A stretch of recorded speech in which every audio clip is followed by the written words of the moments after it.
Right, so this was the big story that I think has kind of been dominating the kind of anti-games journalism space over the past few days, and it's not a surprise that it comes from not a subsidiary, but kind of an offshoot of Kotaku, their UK vertical. It's one of the most absurd stories I think I've ever seen, and I thought it's very important to kind of break it all down. I did tweet about it. I said I was going to talk about it in the video.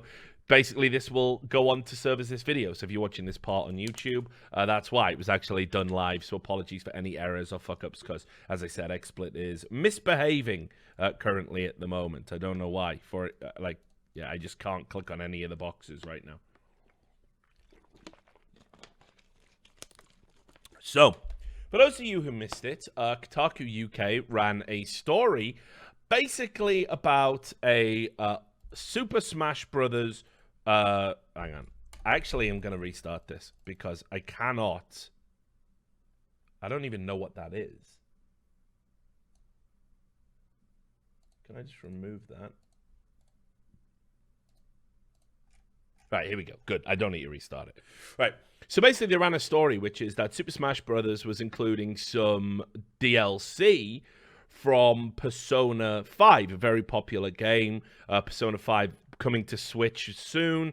Obviously, the Persona series hugely popular, so there's going to be this like crossover, which obviously has the additional benefit of, adding a new kind of IP to Super Smash Brothers, but also a very popular one, and it also serves as kind of a marketing ploy for when the game actually does come around. But look, you can see here, earlier today, an update to Super Smash Brothers Ultimate brought the game up to version 3.0 and brought with it several big changes.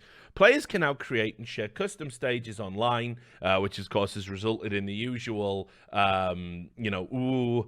moral panic about, oh look, they're drawing penises and people having sex. Pretty much the first thing you do in any freehand mode or any design mode is that you draw a penis. I don't know why that is. It's just a tradition, isn't it? Think about Minecraft. What was the first funny thing you saw built in Minecraft that wasn't actually anyone taking this? It was a giant cock and balls, wasn't it? Everyone loves a giant cock and balls. I don't know why.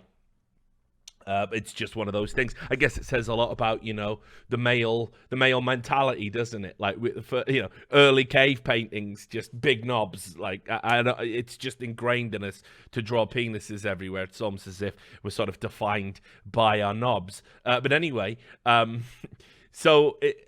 they also had this DLC pack, which is added a character from Persona 5, the protagonist, called Joker.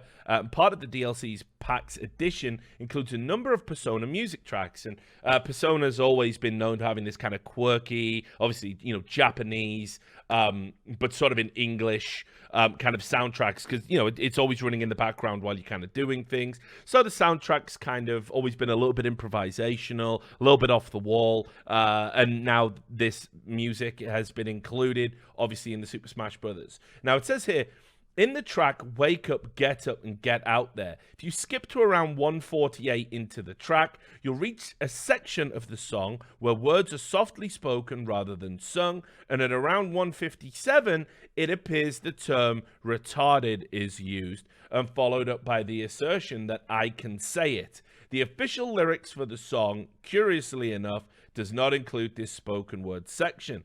This is our transcription of what's said. Now, first of all, try not to laugh at this transcription, because this transcription is absurd just on the surface, because the lyrics make no sense. Now, I also do want to just add, the point being, even if the word retarded is used, understand that the word retard is French for to slow down. I believe it's also used in music. Is a musical term, because I think it might have some sort of Latin root as well. But retard means to slow down, to be slow. So it's entirely possible, and I haven't ruled this out yet because we still haven't seen a definitive answer, that it could have been the word. but equally, the word has multiple meanings, multiple contexts. And let's not forget, this is someone from Japan translating into English, so obviously there could have been a contextual misunderstanding. It does happen. And would it have been the end of the world? Well, absolutely no, it wouldn't have been. And in no way could this have been called a disability slur if that was the case, even if it was the word. The problem is, as we'll see, it isn't the word. But anyway, so these are the lyrics. Oh, hi, are you ready? Ready to pick up the pieces? Let's go, let's play. Retarded, I can say it. Are you ready? Now, again, just think about those lyrics for a moment. Let the lyrics kind of sink in. Let the permutation of everything it could mean sink in. How would these lyrics ever make sense? Like, if it was retarded, it just wouldn't. It just wouldn't, would it? So immediately your eyebrows should be like, wait, that makes no sense. But here's what I will do, because after I saw this article, I listened to the song. And I'll be honest, I did hear that word. So here it is, embedded. You can just, I'll see if I can get it loud enough for you guys.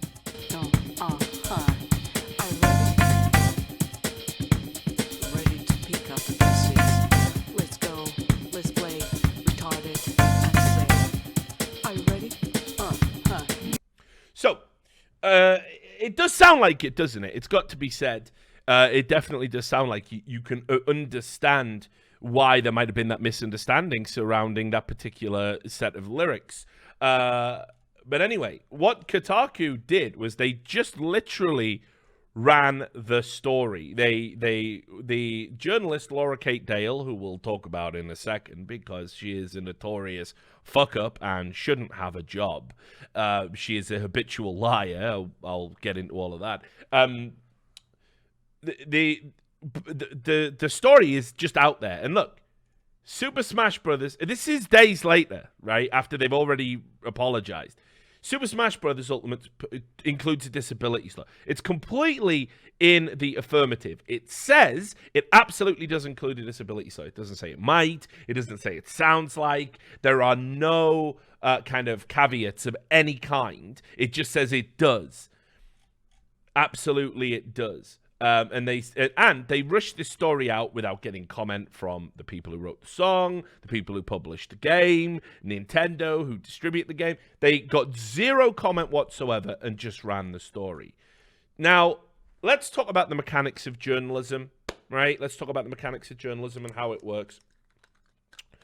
If you are given a story, and Laura Kate Dale said that somebody had reached out to her on Twitter through DMs and said, hey, have you heard this? Which, by the way, I mean, it just shows how lazy the average journalist is. Like, have you heard the lyrics in this? You know, that's a tip for these people. That's like a hot tip in their little fucking echo chambers, right? So, and then she listened to it and said, hey, it does sound like that. It does sound like they're saying what is now dubbed the R word for some reason, even though that word is just as offensive on a medical basis as cretin or moron. So she then listened to it, agreed that she too heard it, and told her editor. And then Kotaku said, brilliant, let's just run this story. Now, the only reason you would have to push this story out, or any story out, without official comment would be if it was so earth-shatteringly important, there was a chance maybe another publication beats you to the story, maybe somebody could cover their tracks and hide evidence, maybe it's timely and it's absolutely imperative the public knows about it as soon as possible, if there's an immediate danger or an exploitation of some sort occurring. That's when you rush out a story. That's the only time you should risk being right over being quick. You know, it's always important to be accurate. Very often, if you know how to do your job properly, you can be accurate and quick. Kotaku here decided this was so earth-shatteringly important that they had to rush the story out without doing any due diligence whatsoever. They just said, fuck it, we 100% have to get this out now, today. So they did. And what a waste of fucking time. What a waste of time. Just to mine hate clicks. Now, very quickly, what started people posting, what people started to post about this was that, first of all, the lyrics don't say retarded. People were saying retarget, which makes more sense. Let's play retarget, probably makes more sense within the game. Some people said wreak havoc. I don't hear that at all, and I don't really see how even somebody speaking in a foreign language could mispronounce it to that degree. So I'm not going to sign off on that. But there were a lot of basically people saying like, oh, actually these lyrics are completely different. And as you'll look when you get down into the comments, people really did not like this article, did not approve of this article. And listen, I've listened to Japanese games, and played Japanese games and listened to Japanese soundtracks for a long, long time. For almost as long as I've been gaming itself, because of the technological capabilities. Back when I was playing on a Spectrum 48K with a rubber keyboard, you didn't even have audio, voices. You couldn't even, that came much later, the digitization of voices. So not as long as I've been playing games, but for as long as they've been around. And, look, there's no getting around it. The Japanese accent struggles with L's and R's in the English language. Of course they do. You're not even a real You have to understand how far removed the English language. Love the content. Thanks a lot, man. Last BTN was hilarious. Been a fun night of touring alarms for me. You have to understand how far removed the English language is from Japanese. They struggle with meaning and pronunciation in the same way that, like, we couldn't intuitively look at a pictogram of their alphabet and say, oh, well, this stroke here means that. And it's completely different. It has nothing in common. This isn't like going to Europe and, like, listening to German, where, English has a Germanic root. So there is some linguistic crossover, hound, hunt, cheese, Käse. There are words which have this very intuitive understanding. Learning German's a lot easier for an English speaker than learning Japanese and vice versa. That's just how it is. So I was amazed because usually the Kotaku readership is so entrenched with the mindset of slurs everywhere, video games are a sewer, gamers are bad, Orange Man bad, everything bad. I honestly expected this to be embraced and people to start attacking Nintendo, Super Smash Brothers, whatever. But that didn't happen. Actually, pretty much every comment I read in the comment chain is entirely negative and just like, this is a fucking joke. This top post here, I'm just going to say it outright. This article really comes off as racist. I will not go so far as to say as mocking somebody's ability to speak English or mocking somebody's language is racist. I will not accept that. But obviously, when you're indoctrinated into everything's racist, any criticism of any culture or anything is racist, this is the type of language that you use. But it says here, you hear a Japanese singer with a heavy accent mangle an English word, knowing full well that Japanese speakers have trouble with L&R sounds, and you immediately assume the song was written and recorded with a full intent of including an ableist slur. As opposed to any number of other vaguely similar sounding English phrases, this could have been a mispronunciation of. One that's barely known to Japanese speakers at that. A slur which makes no sense in context and would serve no purpose being in a Japanese game, as its intended audience couldn't understand anyway. It has no relevance to the themes of the song and game it comes from, and you do this without even cursory research into the lyrics first. Why? What purpose does this article serve? Do you have a chip on your shoulder toward the game or its creators, and are you trying to manufacture bias towards it? There are plenty of legitimate issues to criticize Persona 5 for. This is absolutely not one of them, and it's a really low blow to rake Lin, that's the singer, and the songwriter over the coals. Now, that is straight fucking fire. As Kotaku comments go, probably the number one Kotaku comment of all time. And it's so withering, and it's so accurate. Because, again, think of everything that's gone into this premise. You've heard a song lyric. You are assuming a Japanese singer is using the word retarded within the context of it being an ableist slur when they don't speak English as their native tongue, are probably singing a translated lyric. It's in a game with which that slur would have no context, no value, and it's marketed to an audience that primarily doesn't speak English. So basically what this article actually amounts to is, right, this should be the headline: I, Laura Kate Dale, habitual liar and fantasist, misheard a song lyric. Let's generate some outrage about it. That is a more accurate headline for the contents of this article and the premise of this article. And the thing that fucking depresses me so much is this was run by an editor, a guy called Rich Stanton. You might know him. He's been around the block a long time. He's been at numerous publications. I know him. He's he's a CS:GO fan, right? And he has signed off on this and put it out. And I just cannot understand why any editor worth their salt would have done this. Now, there was just so much backlash. I'm gonna try and show you some of the responses. In fact, actually, I wonder if it's better to actually just move straight to the apology and talk about that. Because the apology itself is bizarre.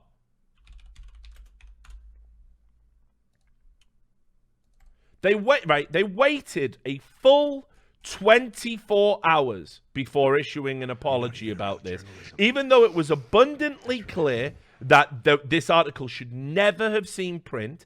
They haven't removed the article on the basis they say they don't delete articles because it is wrong and it hides accountability. I respect that. But why is the first thing I still read on the article now, 2 full days later, why is the first thing not the correction and a link to an apology? Which is literally how you are obliged and ethically obliged to do with any other publication. Okay. This is the apology. It's some of the most passive-aggressive bullshit I've ever read. It is barely an apology at all. They really need to issue an apology for the apology at this point.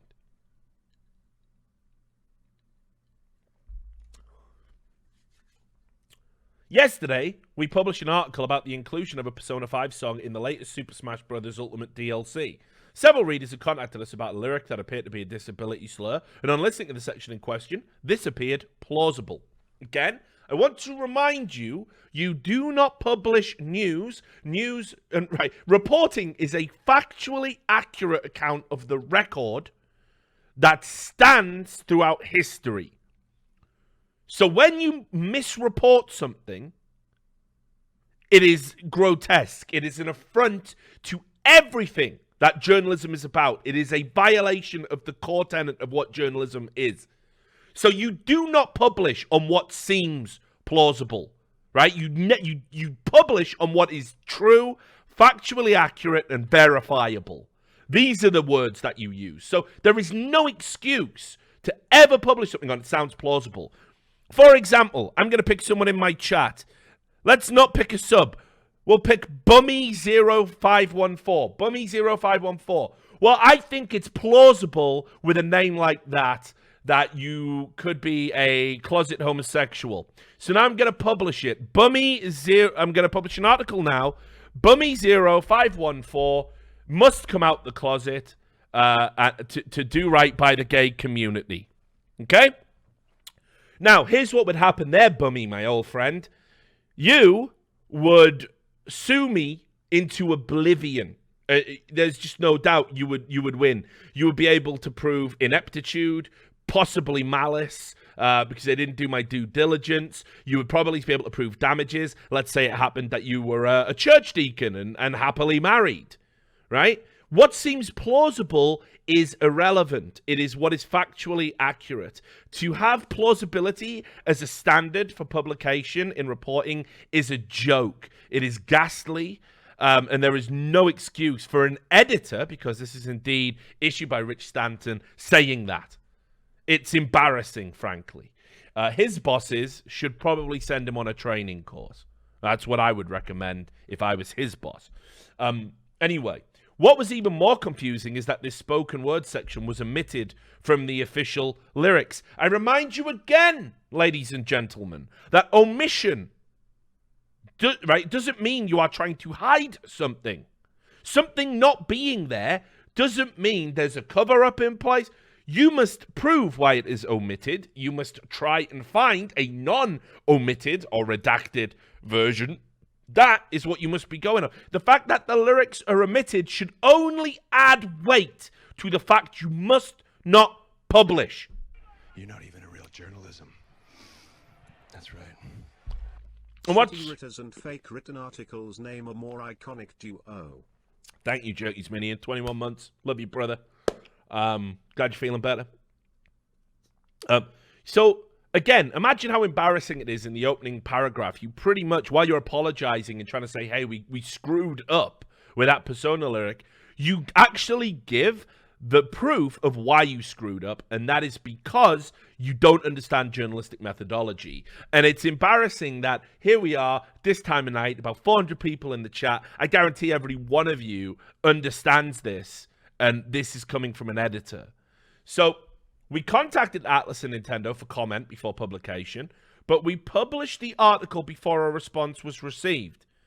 Now, we know you did that. The question is why? The question is why?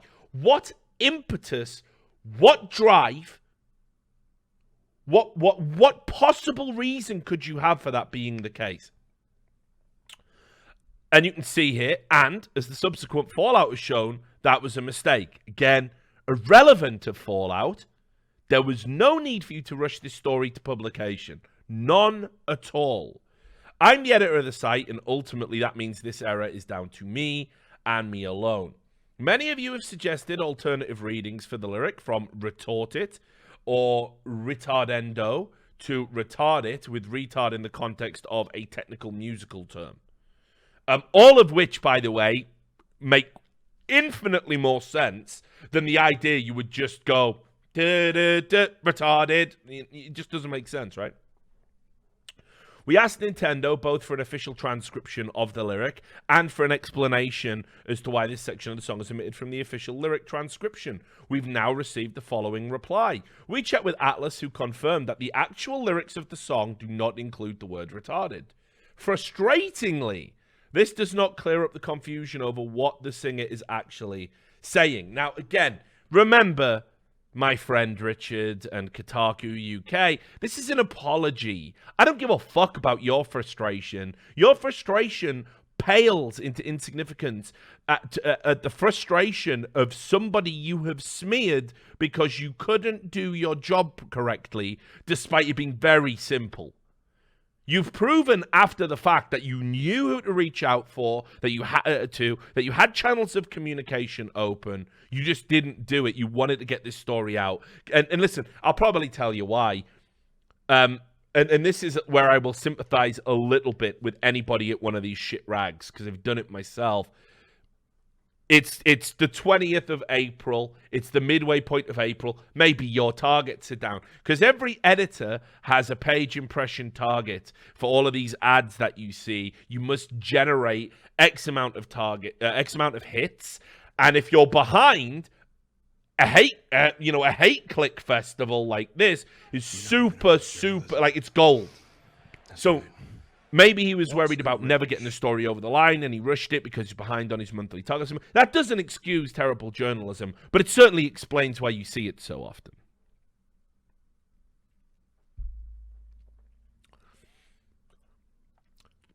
We accept this article was a mistake. Publish in haste, as they say, and repent at leisure. I've never heard that phrase before. It's actually a phrase which I've heard, and etymologically speaking, it is very, very old indeed. I think it goes to kind of like late medieval times in Britain. It was marry in haste, repent at leisure. Basically meaning if you rush into marriage, if you rush to marry a wife, because it was a very male-centric society back then, you will probably regret it. I've never heard it applied to publishing.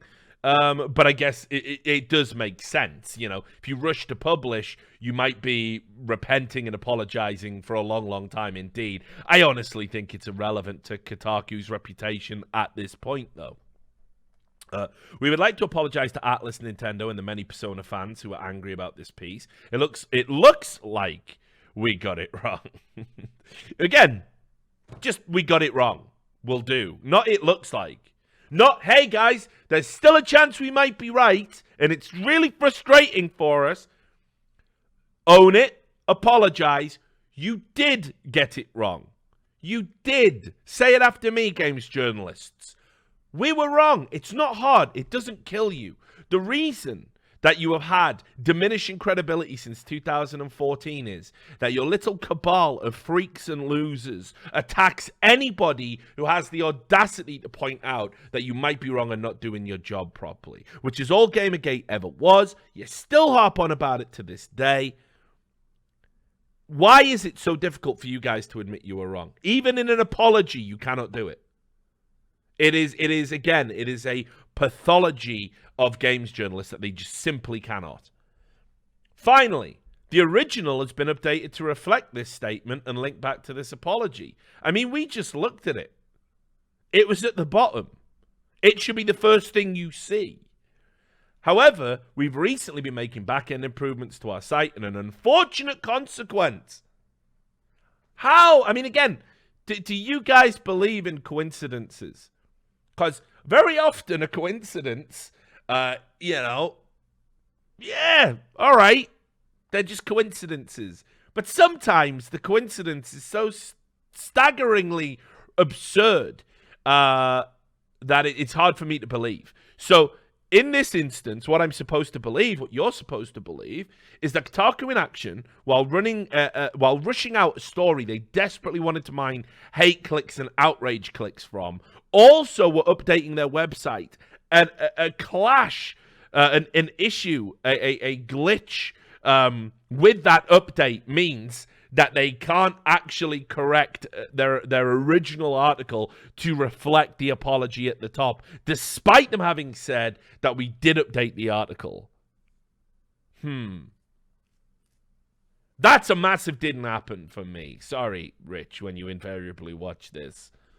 No, that's garbage. I don't believe it. I'm sorry. I don't. I can't. It's ridiculous. So an unfortunate consequence is a new problem where updates are taking quite a while to appear. We will quash the gremlin, but until then, the site is slow to update. This has been the subject of conspiracy theories. Some of you simply demand that we delete the article. But Kotaku UK does not delete articles. On the internet, what would be the point anyway? We admit our mistakes, own them, and update the original to reflect new information. The original article has now been updated, but as we say... Domain a playthrough? Good question. The original article has now been updated, but as we say, it may take a while before it shows. We hold our hands up with this one. You deserve better, and we'll strive to do better. So listen. How about this for the compromise, then? Your website is currently displaying out-of-date and erroneous information that is smearing somebody. Why not take the page down until your website fixes? That seems to me a responsible workaround, but no... You won't do it, and you're trying to make out that it's because you have editorial standards, which if it was true, wouldn't be. This article would never have seen print. It's ridiculous. It's ridiculous. So, yes, they should have definitely took the article down temporarily, in my opinion. Now, this is where it gets super interesting, guys, because remember I was telling you about, the responses to it. Well, we actually had a official response here. Let me just, this was a response from Erica Harlacher. Erica Harlacher, if I understand correctly, she is one of the voice actors in Persona, right? And she had this to say. I'm glad there was an apology, but the reasoning for not deleting the original article seems very thin. At least put the edit and link to this at the top of the other article. Some people won't read to the bottom, and the original article is entirely false. Have a great day. I mean, how can you not agree with that? It's ridiculous. Absolutely absurd. And then let's also talk about the response from the author, because I think it's very important that we talk about Laura Kate Dale. Now, Laura Kate Dale, full disclosure before we get into this part of the story, she is not somebody I have any respect for at all. And this was compounded by the situation that arose between her and John / Total Biscuit as he was suffering from stage 4 cancer. And I don't know if you guys are aware of that situation. We'll get into it in a little bit. But basically, she wrote an article where it was an interview with John, and John was talking about a problem that faces any public figure, being hated and harassed online. And because they didn't write a hit piece, and it was just a genuine kind of presentation of John's thoughts about it, written by Laura Kate Dale, who was a friend and colleague of John's and someone John had always looked out for, and was actually probably the reason why, if you remember when there was that guy who got up at the convention and asked, "Are traps gay?" And basically TB said, "Yo, like, get this guy out, that's transphobic." I still to this day don't understand why he put himself in that position, and it was very bizarre, especially given everything that was going on in his life at the time. I wish he hadn't have done that, but I also understand that it was probably because of this relationship to this person who he considered a friend, that it had made him very aware of the potential transphobic content contained within that question. It was so he did that, you know. So the idea that him and her, you know, have this like bad fractious relationship is ridiculous. And I thought he was a very good friend to her, all things considered. The reward for that was Anita Sarkeesian and Brianna Wu and all these fucking losers who, because Gamergate made them the center of attention for their little 15 minutes of fame in 2014, which is why they constantly keep banging on about it and keep pretending that actually Gamergate was a Russian psyop. Recently discovered Donut Operator's channel. Oh, Donut Operator's a really cool guy. Cool that you two crossed paths. I went back and watched the interview and enjoyed it. Less than 3. We actually keep in touch. A little interesting tidbit of information about me and Donut Operator. Because of his SWAT team expertise and the fact he plays PUBG, one of my ideas when I did the PUBG event with WSOE was to bring in Donut Operator as an analyst and basically look at like clips of play where like people might use flashbangs, you know, and talk about it like genuinely from a tactical perspective. But people didn't want to do that because of the whole negativity towards guns and whatnot. Turkey hide. Turkey is guilty of genocide. April 24, 1915. Never again rest in peace to the million Armenians, 600k Greeks, 400k Assyrians lost in that decade. Thanks for the donation and making people aware of a terrible atrocity that took place. Anyway, so, you know, what Laura Kate Dale did was when Anita Sarkeesian came out and said, "How dare you? Actually, how dare you? Why isn't this a hit piece against John? Why aren't you saying he promoted Gamergate? Why aren't you saying all of these things?" Laura Kate Dale turned around, threw John under the bus, and basically said, yeah, actually, I should have done that, and I'm disassociating myself from John. She chose the cabal over a guy who had been a great friend to her and actually promoted her work. She's got no moral backbone, no backbone. She's a piece of shit, right? That's before we get into the fact that she's an habitual liar. So I think it's important for you guys to know that I am biased. I cannot stand this individual. I think she is garbage. And I think her work is garbage, and I think she shouldn't have a job. So anyway. But let's get to what she had to say, because remember, she's an habitual liar, as I'll prove in a second. She was trying to make out that actually she had done good journalism, and Kotaku had basically fucked her over, which raises more questions. So Laura Kate Dale posted this comment from another Facebook group and said, "Comment I posted elsewhere. I'm in a shitty situation. I'm banned from publicly responding. Trust me, I know this looks fucking banned. I'm in a no-win situation." Here's the thing, Laura. You should have just not even submitted this piece until it was finished. I mean, but sure, your editors should have protected you and told you this isn't ready to go. It's definitely a twin fuck up. I love Kind of Funny. That's the Facebook group she's posting to. Please don't make me feel like I have to flee this group too, because as I said, she is a coward with no backbone. And all she does is every time she fucks up, she just puts herself protected or says, hey, I'm going offline, and there's zero accountability, and she tries to play victim. But here she is there saying, hey all, yes, I'm a member here. Time to say what my boss has forbidden me to say on Twitter. Now, again, imagine doing this. Right, let's assume she's telling the truth, which don't assume she's telling the truth, because she's a liar. Let's assume she is. Your bosses have explicitly said, don't respond to this publicly. This is public. It doesn't matter if it's a private group for friends. Addressing a group of people is speaking publicly. So you are now acting against the, forbid expectations command of your employers. So she says here, hey all, yeah, I'm a member here. Time to say what my boss forbid me to say on Twitter. We received an email from a disabled gamer, and again, love this idea that people with disabilities are out there getting offended over words and, offended over Sekiro not having an easy mode. Stop using people with disabilities as your fucking shields, games journalists. Like, can you just stop it? It's so repugnant. And I've yet to meet anybody. When you overcome a disability, you're generally made of stone. You are generally very thick-skinned and very often will make jokes at your expense that often make able-bodied people feel uncomfortable, as not just as a coping mechanism, but as a way to bridge that gap of don't pity me. Because the last thing disabled people want or deserve is your pity.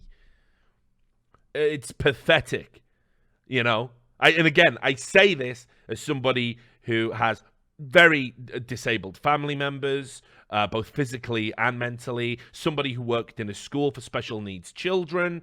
I am very sensitively attuned to this stuff. I have never met a disabled person who's gone, that word retarded's a big problem, isn't it? No. They're worried about genuine things like accessibility, like wheelchair ramps and, access to education that can meet their needs, being catered for in jobs, having employment, having housing benefits, having carers so they can actually live a life that sort of resembles yours or mine with just a little bit of assistance. No, they don't sit around listening to song lyrics going, I'm outraged about this. So let's not pretend it was a disabled person, Laura. You're full of shit. I don't believe you. Yeah, and of course, there's the other one. Cheap medication. These things matter. We as a society should care about those things. Not did this Japanese song use a word that us in the West thinks is taboo now. No, that is not helping your friends, your family, your fellow man with, who are struggling with disabilities. It is a pathetic inclusion. I listened and could certainly hear what was suggested, so I asked my boss for his opinion. He ran with it, insisted it was 100% this, told me to write it up. My initial draft was lots of appears to be statements, which is, if it has to be published at all, that is the only way it can be published and meet anything close to a journalistic standard.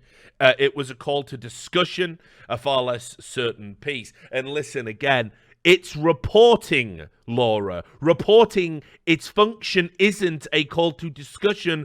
Reporting is an accurate reflection of the factual record in that moment in time that will remain on the record. So generations later, we can come back and look at what was happening at that time in relation to that subject, and we can still get a factually accurate account that exists throughout history. It's not, hey, this might be true, so let's talk about it. That isn't reporting. That is editorial. That is opinion. That, again, you clearly do not understand the basics of journalism. You're a disgrace to your profession. You need to go to school and learn about this. The end. Because you clearly don't understand.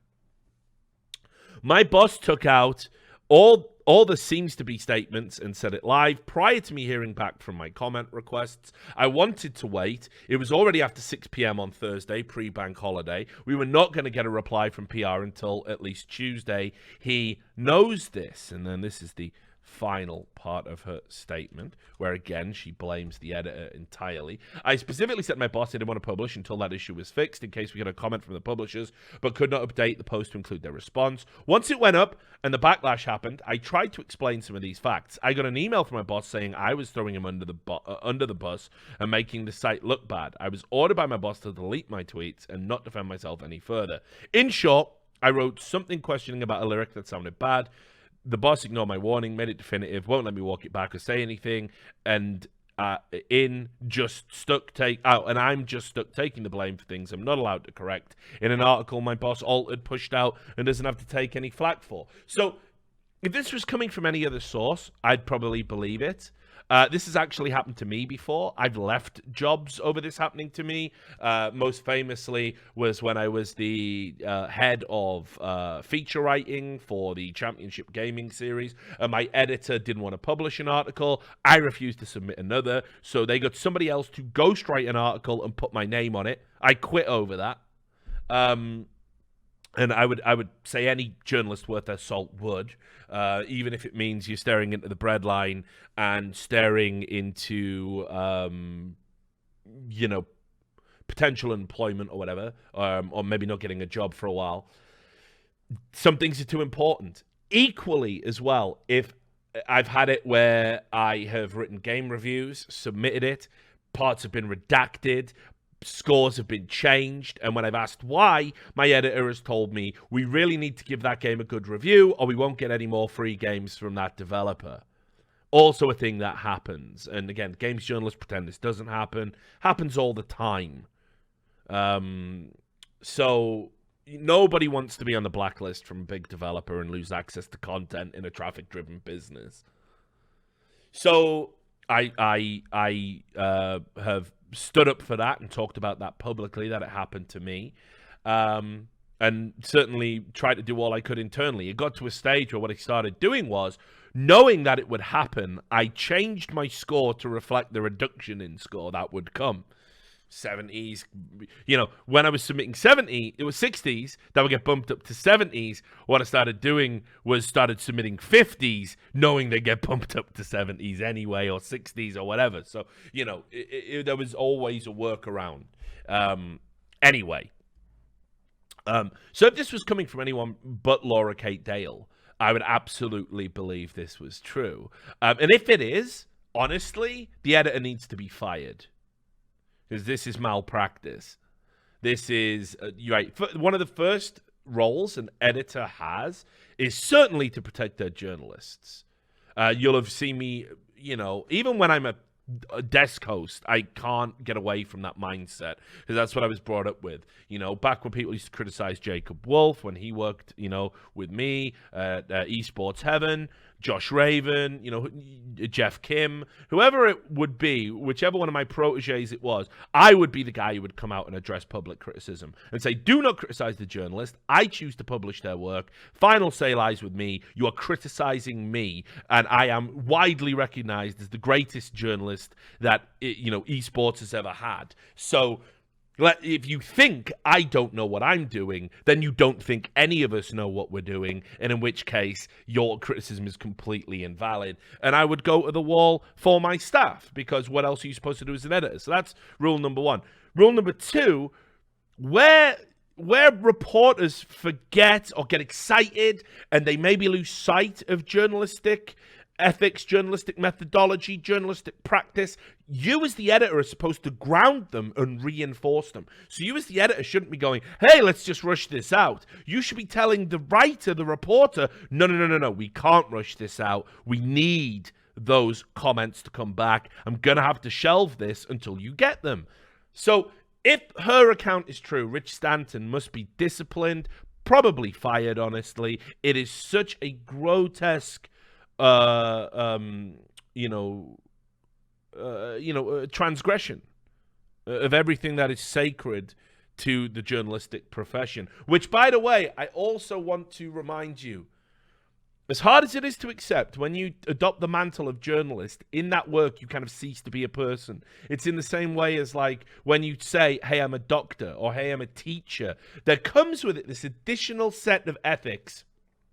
And you might say, teachers are people too. Well, no, because a person, right, that is, let's say a very large school kid, is verbally berating you and you don't know how old they are because you're not a teacher and they threaten you or attack you, you might put your hands on that child and it could very easily be ruled self-defense. Let's say they're 14, 15, maybe 16. A regular person, you would go, oh, he didn't know how old they were.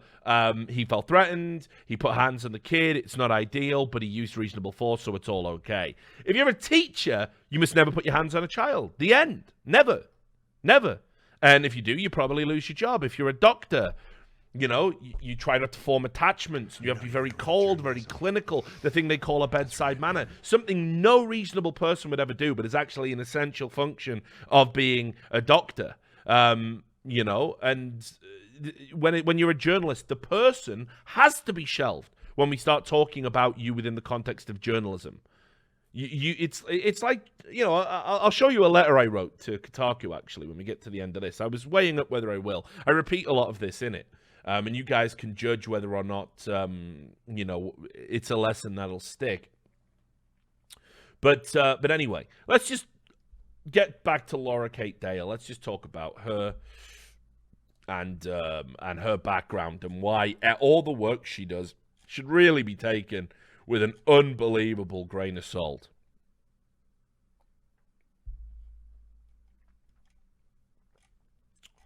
Let me just find it. Okay.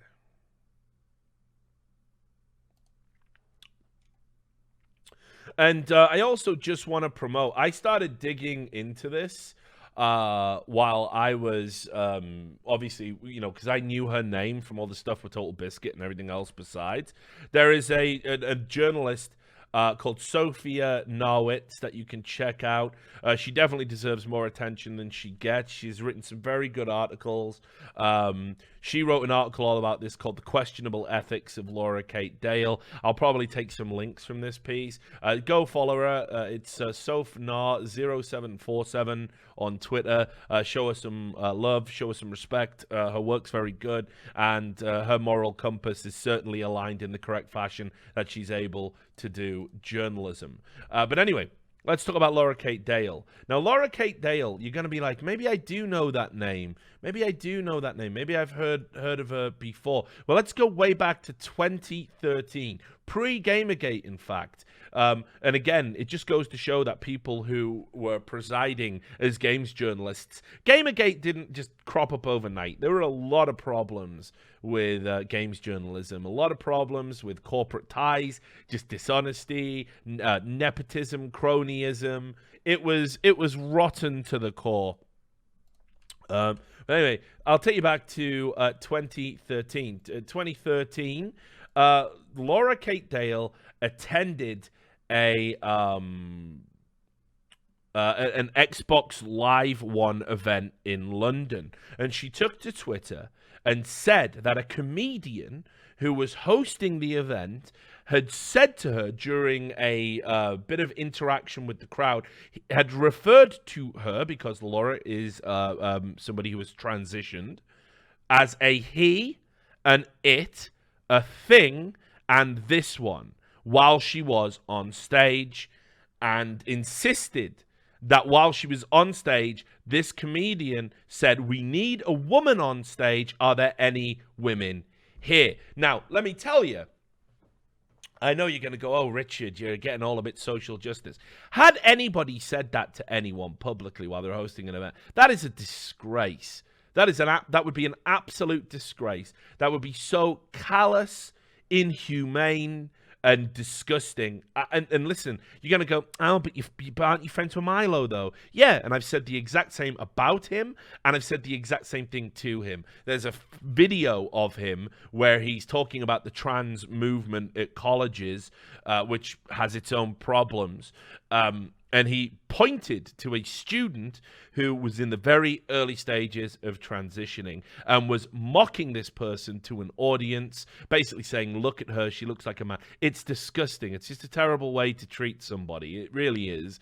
And, I'm all for forgiving an accidental slip of pronouns. I absolutely think it is just morally disgraceful to mock somebody on that basis, knowing as well the suicide rates for trans people. What you're doing is just so needlessly cruel, and it achieves no end whatsoever. It doesn't make your point stronger. So I will point that out for anybody. But here's the thing. This didn't happen. This isn't true. She used and leveraged her relationships to basically get the story written up. The usual offenders. Trans woman says she was dehumanized on stage at Xbox One event, wrote the Daily Dot. Pink News, obviously an LGBT specific publication, grabbed the story. Trans journalist says she was completely dehumanized by Xbox One presenter at gaming convention. And Kotaku themselves, because why wouldn't they, somebody they now employ, Xbox One presenter humiliated me on stage, says transgender journalist. Update: some allegations recanted. Let's get to that, because when you say some allegations recanted, ooh, what allegations were recanted? Well, here's what happened. Here's what actually happened. Fraser Millward, who was the person who was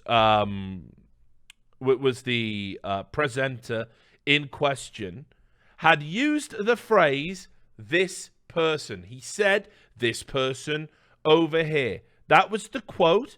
That's what he said. This person. Now, there is nothing misgendering, transphobic, or anything else about the phrase "this person." In fact, I would go so far as to say, in a world with 63 recognized genders in certain states and everything else, how else can you possibly negotiate it? In a world where gender fluidity exists and people literally say, I woke up today and I was a woman, but then my mood changed and now I'm a man, how can you possibly negotiate pronouns without risking getting something wrong? And people say misspeaking is transphobia. So the best way to negotiate that very complex minefield is obviously to use neutral terms. And neutral terms would be "this person." Does anybody, I mean, obviously there will be people who do this practically, but does anybody dispute, be you male, female, non-binary, does anyone dispute that we are people? Right? To not use the word "this person" would actually be dehumanizing. To use the word "this" over there, that would be dehumanizing. This person. And we all agree that that is what this comedian said. Even Laura Kate Dale admitted that's what they said. So this isn't, by definition, transphobic. And she released a statement where she admitted, I lied. I lied. Okay? I want you to think about what this means. Here we go. I think the statement will be in here. Right. Here we go. So first of all, the comedian Millward said, no offense was intended when I referred to Laura Kate Dale as "this person" after I asked the audience to applaud her. Yes, by the way, he was trying to be inclusive and progressive and said, hey, and what about this person here in regards to questions about more women being involved in gaming and more women being involved in journalism? And he said "this person" because he wanted to make sure that he didn't fuck up on the pronouns, and everybody actually clapped and gave her applause. And her response to that was to make up a lie that she had been dehumanized. And I would like to take this opportunity to apologize for any offense and hurt I may have caused. There'll be no further comment or response regarding the matter. So then Laura Kate Dale reached out to Millward and reached out to everybody, and they agreed, let's release a joint statement.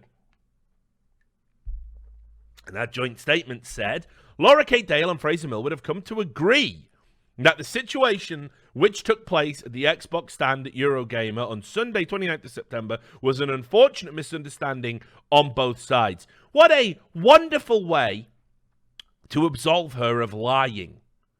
Because remember what she said. She said she had been called he. No, didn't happen. Thing didn't happen. She lied. This isn't a misunderstanding. This was a malicious lie for attention. The end. And that is the only way it can be characterized. Again, the fact that Millward has actually allowed her to sort of just say it was a misunderstanding and sign off on that to make it go away shows you how powerful and life-destructive these cabals can be. Because I would have raked this fucking bitch over the coals. She would have regretted the day she fucking lied and smeared me publicly. And that is the only way to treat these scum. That is the only way. You use your platform to tell a lie about me, I will fucking end you. I will lawyer up. I will see you bankrupt and destitute. The end. And that's what anybody should have done.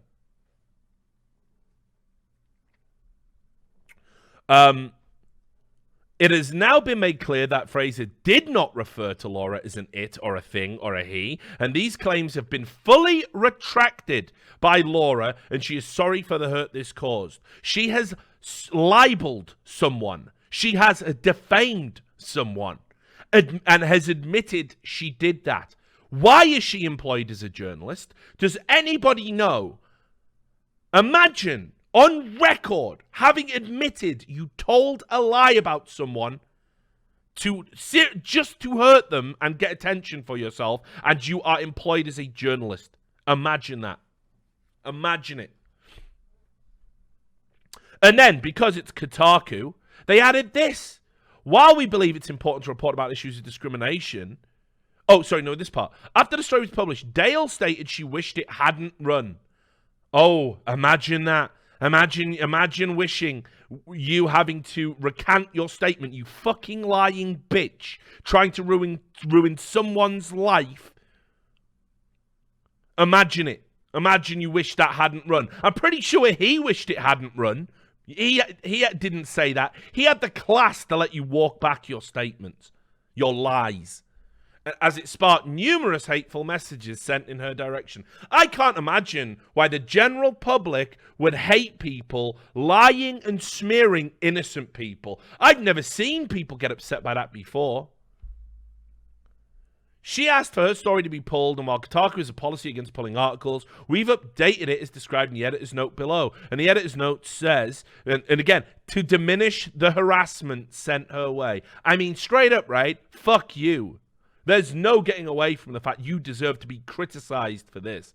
While we believe that it's important to report about issues of discrimination in gaming, we've decided not to link to Dale's Twitter account directly to diminish the amount of harassment she's received since the publication of this story. We encourage all readers, even those who disagree with the issues at hand, to remember that these are human beings on the other end of your online comments.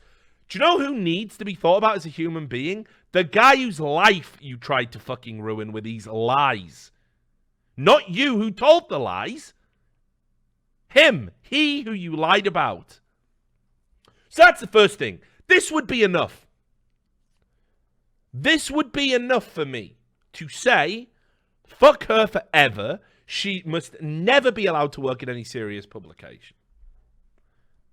Because once you cross the threshold as a journalist and knowingly tell a lie, that's it. Your trust is compromised forever. No one should believe a word that comes out of your mouth when you do a job where telling the truth is the only thing that is important. And it is important above all other things. So there was that. But then she was doing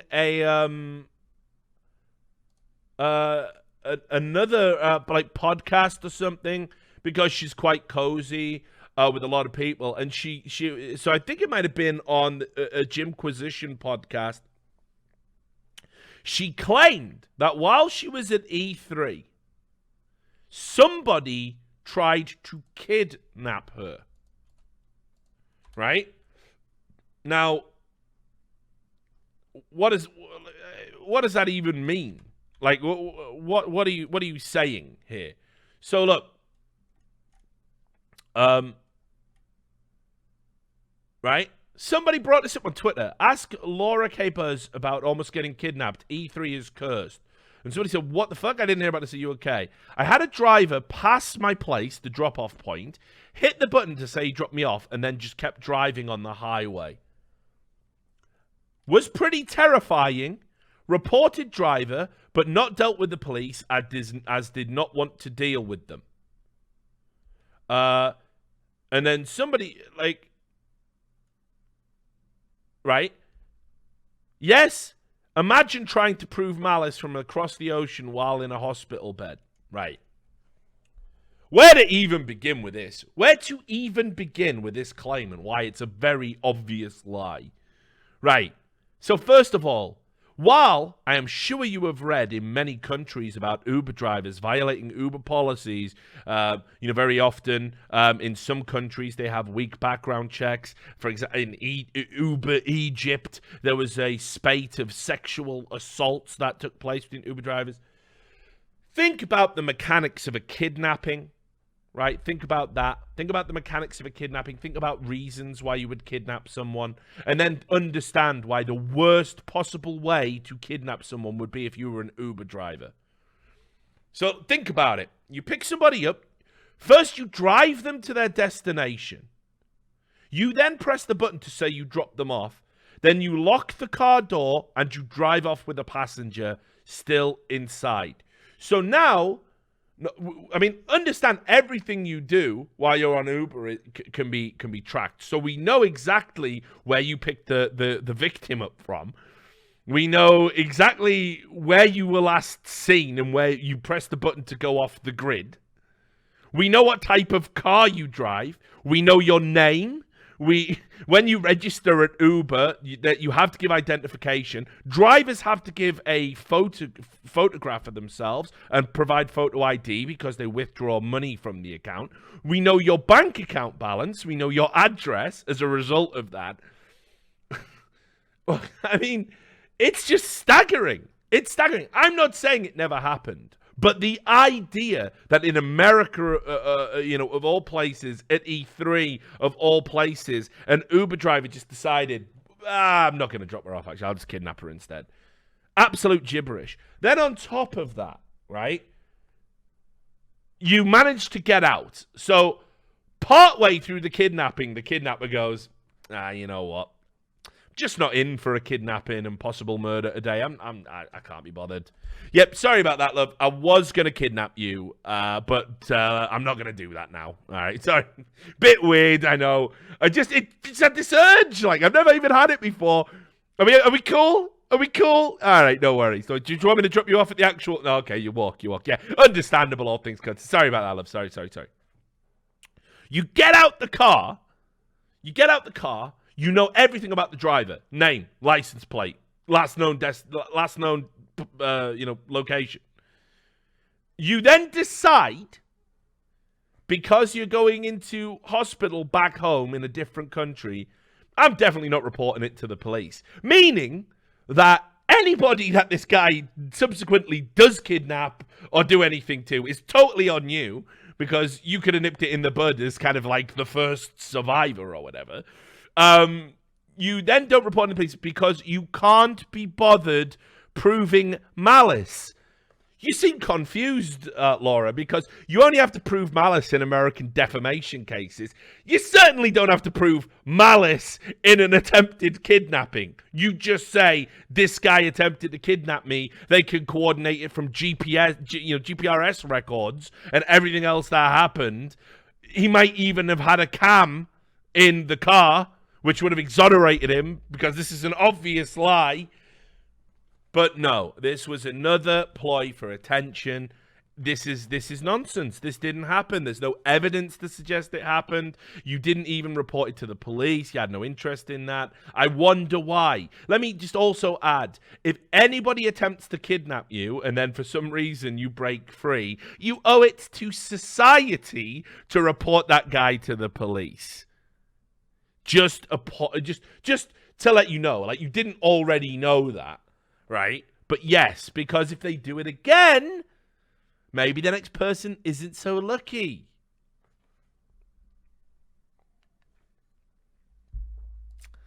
If I was an editor, that immediately would have been, listen, we need to conduct an investigation into this.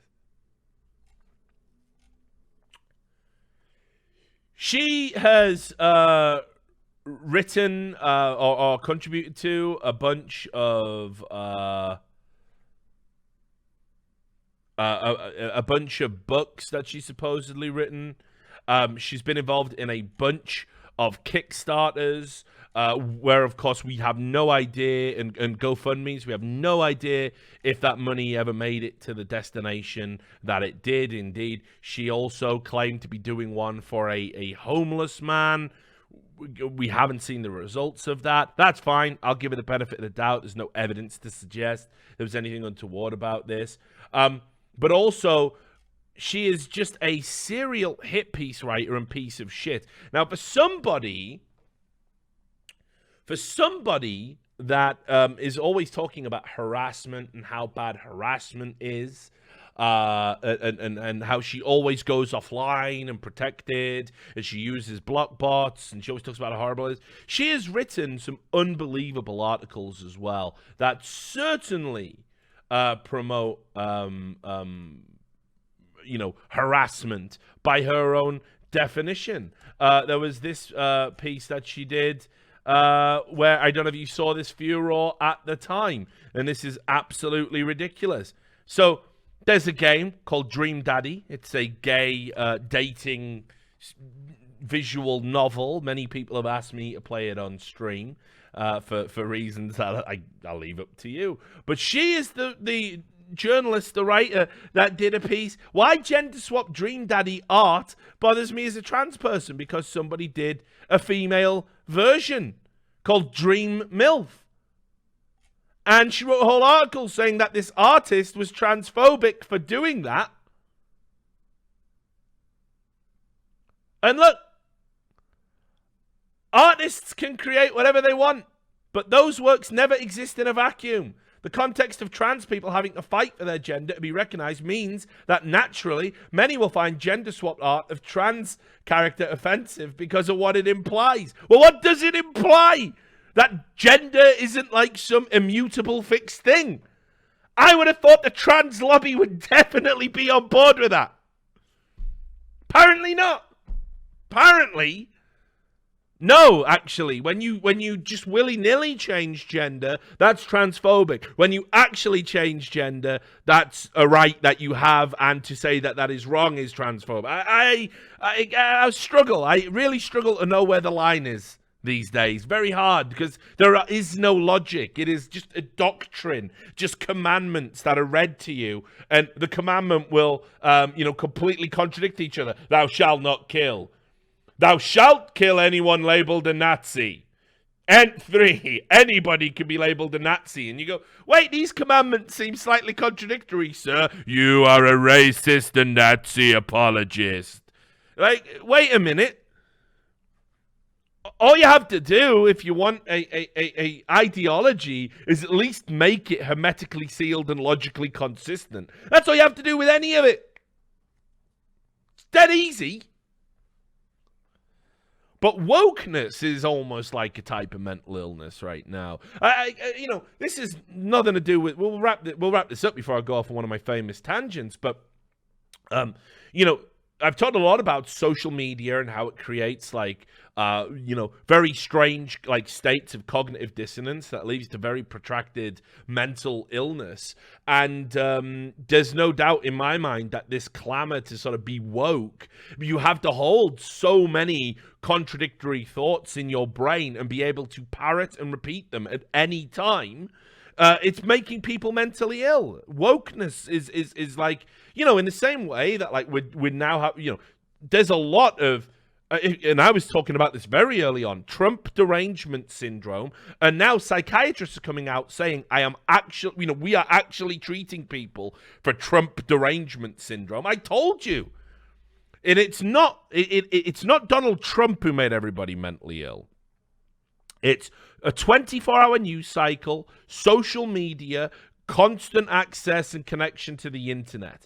These things combined are making people mentally ill in a variety of ways, and it's the theme of that mental illness. They all have the same symptoms. They all manifest themselves in the same way, but it's like the fixation is what changes. And you have to hold, like you say, so many contradictory ideas in your brain that it's impossible to be sane at the end. You can't do it.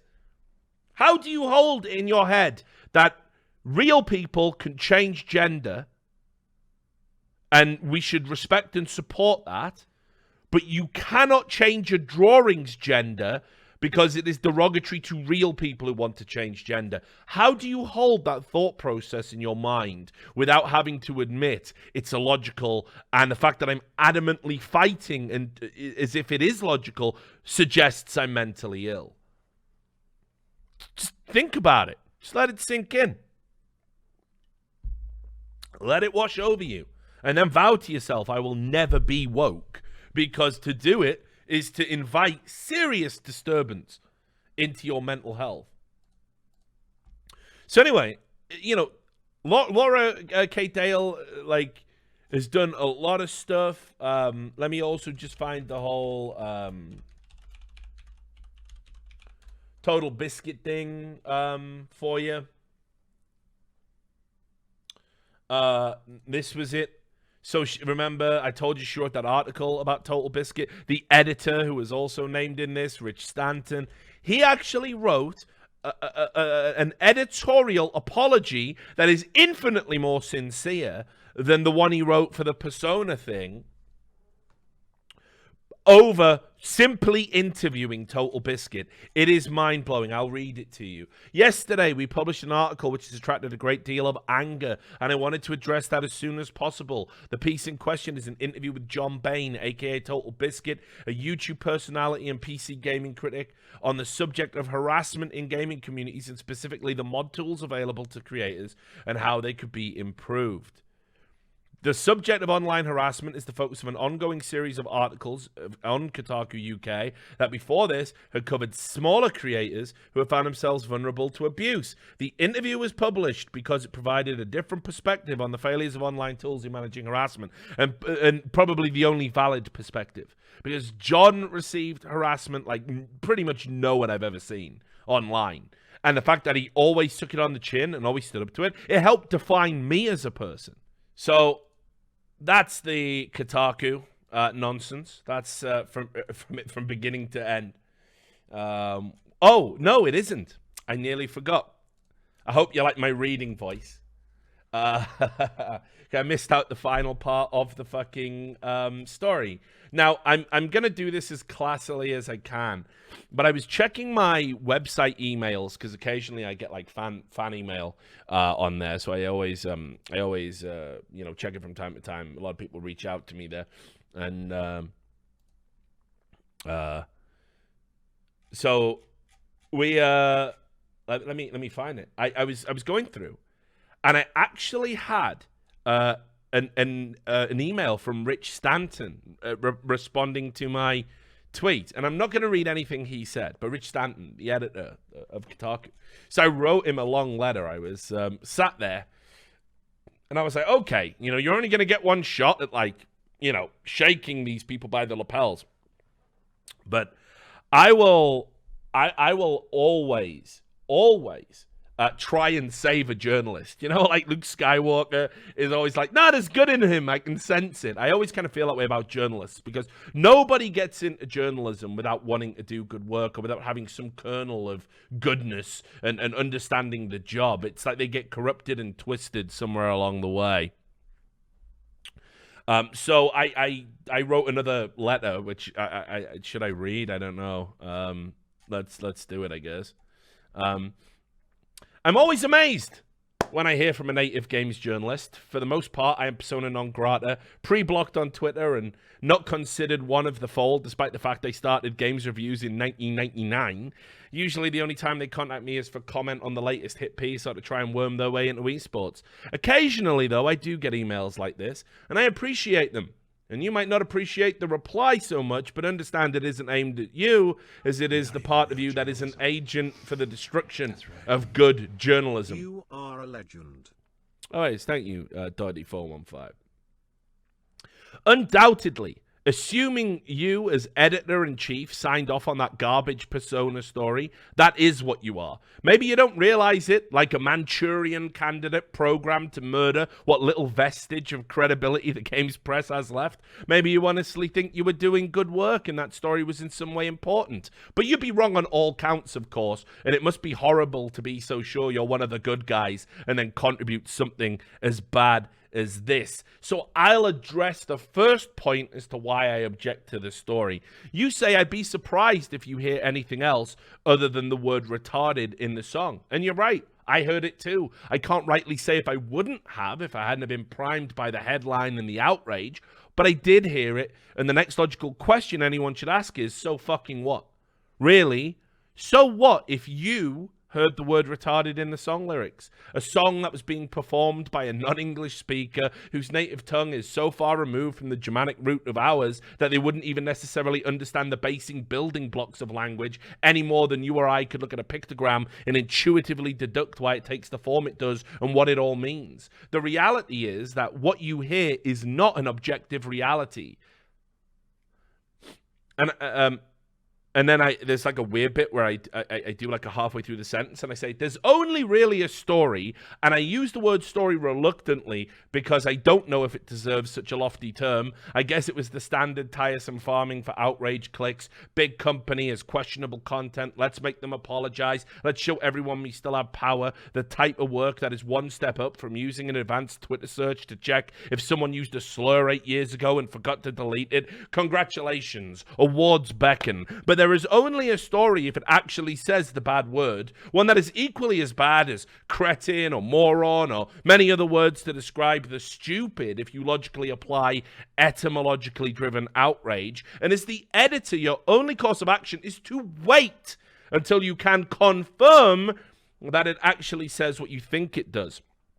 I mean, if you're trying to justify running with it regardless, I think you must be trying to convince yourself through repetition. No editor or journalist, and certainly not me, would approve of the fact that you rushed out a story based on what you thought you heard. What time crunch were you up against? Why couldn't this earth-shattering bit of news have waited? Why was this treated like a huge scoop? This story is throwaway garbage, even if it was completely accurate and verified. If you can explain why you couldn't wait until you had confirmation, I'd really like to know, just to satisfy my own morbid curiosity. And then, after rushing out a story based on something you thought you heard, and I will keep repeating that phrase so you understand what an unbelievably low threshold for publication of any story that sets, you leave the smear up without edits, without corrections, for a full 24 hours before issuing an apology. And even now, as I stare at the original article in disbelief, the correction and apology you made isn't even there. The best thing to do would be to put the whole apology as an edit at the start of the article. And sweet Jesus, the apology was like reading the words of a politician who fucked his maid, lied about it to the press, and only came clean when presented with DNA evidence on her apron. It barely reads like an apology at all. And I also hope you appreciate the subtle wordplay involved in having sex with a maid and coming clean. To the rest of your letter. I'm glad you followed my career. As far as I can tell, the truly stupid thing I've done is cultivated enemies, petty narcissistic liars and swine who wait until something can be spun and then come together like spectre for failures to smear me.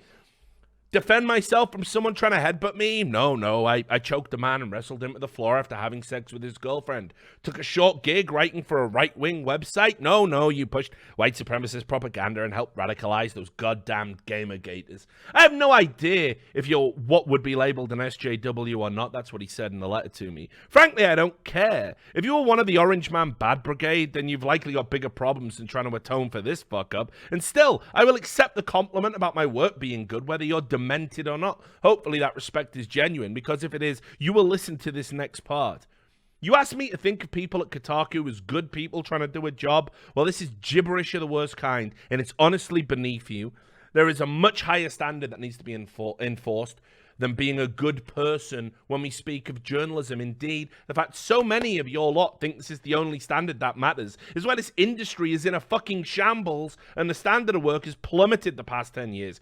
I don't give a fuck if you give to charity. I don't give a fuck if you care for your elderly relatives. I don't give a fuck if you subscribe to all the right progressive political viewpoints. If you can check all that shit at the door anyway when you take on the mantle of journalist. Once you adopt that title, the only thing that matters is, will you always strive to tell the truth? Will you serve the public even if they hate you for it? Will you keep your own bias out of your work? Being a good person is irrelevant, and so is trying.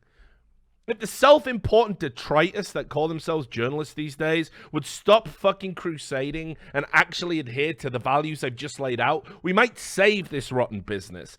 But they won't, and we won't, and now people like me have to be ashamed to call ourselves journalists in public because of you good people trying to do a good job. Then let's get to the fact that Laura Kate Dale can never be considered a journalist. Her claim to that title was pulled the moment she provably lied in public in a bid for some spotlight. Hell, only a fool would buy that kidnapping story too, but I can't prove she lied about it. She admitted to lying about being misgendered at those awards. At what point everything she says may as well be a turd tumbling out of her mouth. And this is who you employ? A serial liar who lacks the courage to even own a single one of her mistakes? Used a dying man for clout and spotlight, only to disassociate herself from him because the queens of victimhood couldn't handle being written about, I couldn't handle anything being written about John that wasn't a hit piece? Yeah, I don't have any respect for journalists without backbones either. And while we're brushing past that topic, fuck you for feeding into that shit and pandering to people who only keep bringing up the non-event that was Gamergate because it was their only time in their wretched lives they mattered. I saw her Facebook post where she basically said you pushed her into publishing the story ahead of it being ready and made her change all the language. And I'll be honest with you, Richard, I could believe it happening. It's happened to me. That'd mean the real incompetent would be you. But coming from her... Thank you for keeping my spirits up as I finish my dissertation. I first encountered your content when TB came on an episode of Unfiltered, and have followed since. Now Jeff Bezos can help me support you. Smile. Thank you. Appreciate the sub. Much love. But coming from her, I'll give you some king bastard odds on it all being lies. Lies she told because she cannot stop huffing the fumes of pity she gets every time she finds herself in one of these situations. Courtesy of a support network of dishonest scum and enablers. So assuming I am right, and I often am, what now? Not only is she a liar on record with a history of knee-jerk, inaccurate, and potentially dishonest reporting, she's now lying about her colleagues. I'd not hesitate to cut someone like that loose, because if you ever want to shake the perception that Kotaku is the lowest form of journalism, and it's likely too late to fucking shake that, these are the people that serially reinforce it. And if you actually did all the things she claims, then immediately resign and never work in journalism again, because I am telling you, you are not fit to. So no sympathy from me. The story was rotten from the start, purely executed, hastily published, and then is in keeping with all your kind. When it was time to apologize, you showed no contrition. Jesus, don't you get it at all? If our industry had any standards, the bare minimum is someone should have been shit-canned. And honestly, it should have been maybe both you and Laura, because you didn't have the wherewithal to stop it despite being looped in every step of the way. Of course, there are no standards anymore. Who would enforce them even if there were? Instead, the average publication, even the ones masquerading as news these days, just pander to the audience they believe they can hold on to, telling them their preconceptions are the real truth, and to please stick around because it's only on these hallowed pages they will get their validation. Ask yourself, when is the last time you even published a piece that mildly challenged your readership's values? When did you last oversee a genuine piece of investigative journalism going after someone more important than someone said a naughty word, so let's end their career because of it? You want my advice? Genuinely? Get rid of Laura, whatever the headache that will cause when you were deducted woke points for being a poor ally, and actually look to hire someone who isn't on a Slack, Discord, or email group that you frequent. And yes, I know you fuckers are still doing that because you can't help yourself. From the moment people told you to collectively get your shit together, it's been you versus them, and they are irredeemable. So you get all tribal, and you hole up in digital caves, sharing tales about the evils of gamers around campfires, cheers and congratulating each other on surviving the harshest job on the planet.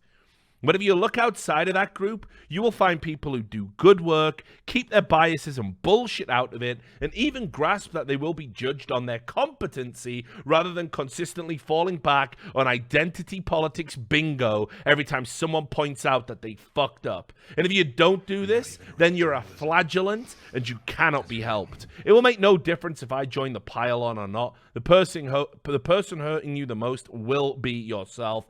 I know this is a waste of time, but I must try and plant some seeds. Be well, Richard. That was my letter to the editor. He did reply. He has read it. We have talked since, but it's not worth going into the details. So